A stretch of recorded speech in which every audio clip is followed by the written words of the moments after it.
Being on the high school debating team had pretty much gone out of style among American teenagers.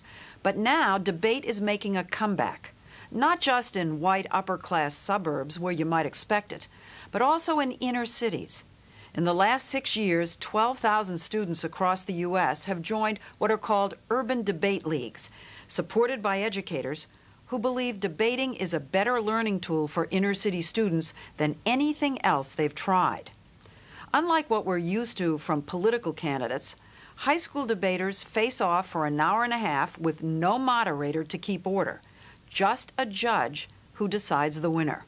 And in Baltimore, there is no debate that the Walbrook High School Warriors are the champion debaters of that city. You are actually wrong. You're not interpreting the economy correctly. High school debates take place every weekend in nearly empty classrooms. The only audience, a judge. 2 sides, 2 to each team, square off. What's up, dude? How you doing? How you feeling, brother? The subject today, should mentally ill prisoners be treated while in jail? Marie Bentley is arguing the affirmative, claiming that treating prisoners will prevent recidivism. And recidivism is a circle, is a revolving door. That's just basically what recidivism is to. Before she joined the Warriors, Marie was coming to school only once or twice a week. Now she wants to go to the police academy. At the same time, in another room, Regina Summers is presenting the negative, arguing against treatment for prisoners. You're medicating a person and you're forcefully injecting something into them. It's chemically imbalancing your brain. Before she joined the debating team, Regina was thinking about dropping out of school. Now she wants to become a Supreme Court justice. Come on now, Judge. In yet another room, William Talbot is making a final pitch to the judge. Before debate, William had no interest in going to college. Not anymore. They're all members of the Warriors. At first, they were considered the school geeks. Now, being a debater is cool. But it is hard work. Yes. Tell me about it. They have debated such weighty topics as federal education policy, genetics and privacy, and terrorism. Do you think that you learn more at debate than you do in class? Yes. What are some of the words that you've learned that roll off your tongue? Proliferation. That's my favorite word right there. Proliferation? Yes. What else? Feasible. Feasible. Yes. Fiat. Oh my God. Most of the students at Walbrook High School come from low-income families, many from broken homes. The question is, can debate change the odds for them? All right, everybody up. The coach of the team, Angelo Brooks, a Baltimore police officer, thinks it can and already has. You know, that same child who couldn't read 3 or 4 sentences now can read 10 to 12 pages in 8 minutes. These young people spend a tremendous amount of time in debate. What are they doing all that time? They're doing research, they build their cases, and, you know, they practice. This drill is designed to help you with pronunciation and enunciation, all right? 4 minutes. Let's go. Start. Officer Brooks teaches criminal justice classes during the day and coaches the debate team after school, both of which he does in full uniform, including a loaded gun.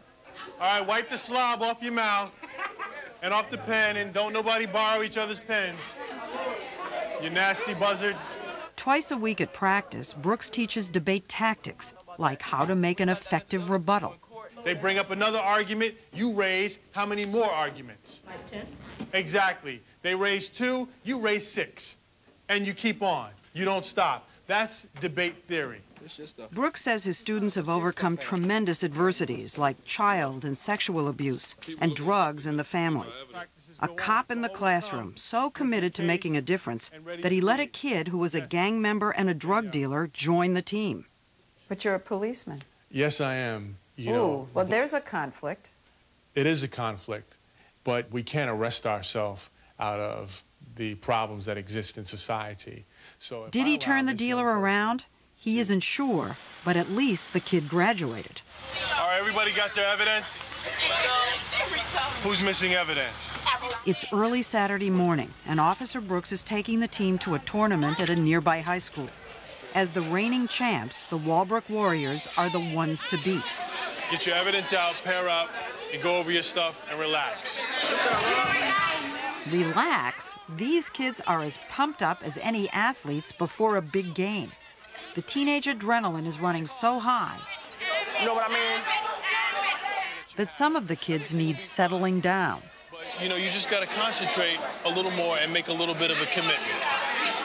The postings go up. This is when the debaters find out for the first time which side, affirmative or negative, they'll be arguing. Then they're off to the debating rooms with their bins of evidence. Each year, every single high school debate team in the country deals with the same topic. Last year, it was weapons of mass destruction. This year, it's should the federal government substantially increase funding for mental health care? To win the debate, the Warriors have to jam in more evidence than their opponents in the allotted time. So that means Jarrell Anderson has to read his opening argument at warp speed. Federal funds do not support institutions for people with mental illness, so states cannot move their funding to the community. What he's arguing is that the mentally ill are better off being treated in the community than in institutions. Then he undergoes cross-examination by his opponent. You're saying transfer them to community-based healthcare center, but this is still an institution which you're putting them in. How is being in a community an institution? That's just like stating if we're here right now, we're in an institution. This is not an institution. This is a school in the community. My question to you is, isn't a community-based healthcare center still an institution? No, it's not.